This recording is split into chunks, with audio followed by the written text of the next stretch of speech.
Hello दोस्तों, welcome to our channel palm reading में हम लोग आज का डिस्कस कर रहे हैं किस्मत की लकीर। इससे पहले हमने शादी की लकीर डिस्कस की थी और आहिस्ता आहिस्ता हम हाथों की तमाम लकीरों के बारे में बात करेंगे। लेकिन उससे पहले आप लोग बेल आइकॉन दबाना नहीं भूलें, लाइक करें, शेयर करें और कमेंट्स में जो भी पूछना चाहे आप पूछ सकते हैं। हमारे पेज फॉलो करें पाम रीडिंग, और उसमें भी आप ऑनलाइन भी सीख सकते हैं। ठीक है, तो आइए देखते हैं आगे आगे किस्मत की लकीर क्या क्या बता रही है। किस्मत की लकीर पांच हालतों में जिंदगी की लकीर के इस पुरगोश्त हिस्से से नमूदार होती है, जैसे जिसे जोहरा का उभार कहते हैं।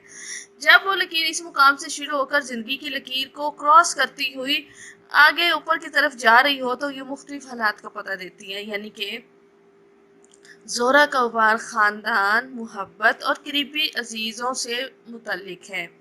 किस्मत की लकीर जब उसके एरिया से निकलकर जिंदगी की लकीर से ऊपर से गुजरती हुई हथेली में नक्श होकर हो तो ये बताती है कि ऐसा शख्स बहुत हद तक खानदानी तौर पर और माली तौर पर मुस्तहकम होगा। और हकीकत भी यही है कि ऐसा शख्स जो भी कुछ करता है, जिसमें भी हाथ डालता है, और वो उसका इंतखाब खानदानी ज़राए आमदन या दौलत से ही होता है। ऐसा शख्स अमूमी तौर पर खानदानी कारोबार या पेशा इख्तियार करता है और अपनी फैमिली को सपोर्ट करता है। मजमूई तौर पे ऐसा शख्स मिलजुल के रहने का आदी होता है और अपने अजीज़ों अकारब से बहुत मोहब्बत करता है और उनके करीब ही रहना चाहता है। बिलअमूम वो ख़ानदानी घर में ही रहता है, अपनों की हर खुशी और हर रंज में शिरकत को हकीकी ज़िंदगी महसूस करता है। इनका सुख अपना सुख और उनका दुख अपना दुख समझता है। अच्छा जी, तो किस्मत की लकीर अगर इस मुकाम से निकले जो चांद का उभार कहलाता है, तो ये बहुत ही अहम आगाज है।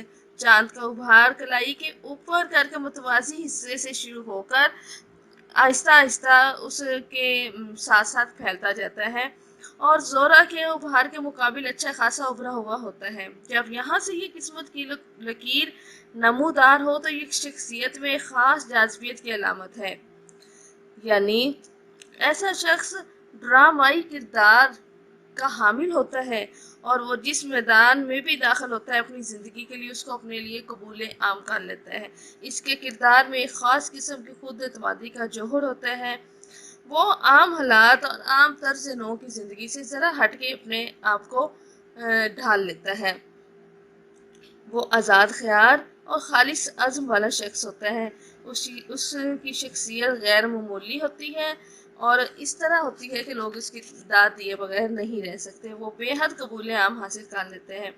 वो लोगों में इज्जत की निगाहों से देखा जाता है। वो सिनफ नाजिक को भी अपनी बेपनाह कोशिश के बायस अपनी तरफ खींच लेता है। और ना सिर्फ ये, बल्कि वो अच्छा खासा हल्का अहबाब रखने वाला शख्स होता है और वो जिनसे मुखालिफ को अपनी तरफ खींचता तो है, लेकिन खुद भी बहुत जल्द उधर जो है वो माइल होता है। इसके किरदार की ये खामी इसे कभी कभी मोर्द इल्ज़ाम भी बना देती है, यानी कि कभी कभी मसले भी हो जाते हैं, लेकिन वो अपने मुआशकों को जो है वो एक आम बात समझता है। मगर एक बात यह भी है कि ऐसे शख्स में वफा बहुत कम होती है। इसकी इस तरह की तबीयत के बायस इसके करीब जानने वाले सोच समझ कर ही इस पर भरोसा करते हैं। अच्छा जी, तो आगे देखते हैं। जब किस्मत की लकीर कलाई के ऊपर से गुजरती हुई यूं शुरू हो कि इसमें आरी तिरछी जो है ना वो चरखी नुमा लकीरें बनना शुरू हो जाए, तो ऐसे शख्स का बचपन सख्त मुसीबतों में से गुजरता है और वो जवान होकर बचपन का तस्करा करते हुए भी रूहानी दुख महसूस करता है। अगर किस्मत की लकीर इसी मुकाम से नमूदार हो मगर जंजीरदार हो तो ये एक अच्छी अलामत नहीं। ये भी दुख भरे ज़माने का पता देती है, यानी कि ज़माना जो बचपन का था वो बहुत दुख भरा है। और आगे आगे अगर किस्मत की लकीर सीधी होती जाए तो यूँ समझे कि मामला सीधे होते जा रहे हैं और वो बड़ी उम्र को पहुंचकर अपने जो है ना वक्त को भूल जाता है। अगर किस्मत की लकीर सिर्फ इसी जजीरे से नमूदार हो तो ये मनहूस अलामत है। ऐसे शख्स की ज़िंदगी का आगाज़ और बचपन का ज़माना जो है वो मुश्किलात में गुजरता है और जो है बहुत सारी तंगियां और तकलीफ़ें देखने के बाद बिल आखिर वो अपने जवानी में जाके मुस्तहकम होता है और अपने आप को अच्छे तरीके से ढाल लेता है। और अगर उसकी लकीर इसी तरह सीधी चलती जाए तो उसके बाद उसके लिए कोई मुश्किल नहीं और वो अपने आप को वक्त के साथ साथ बदलता भी जाता है, निखरता भी जाता है और कामयाब भी होता जाता है। तो जी, हमारा चैनल पाम रीडिंग आप लोगों के लिए लेके आया है किस्मत की लकीरों का इल्म। आप हमारा पेज भी फॉलो कर सकते हैं पाम रीडिंग के नाम से। जो कुछ भी पूछना हो लाइक करें, कमेंट्स करें और शेयर करना तो बिल्कुल नहीं भूलें।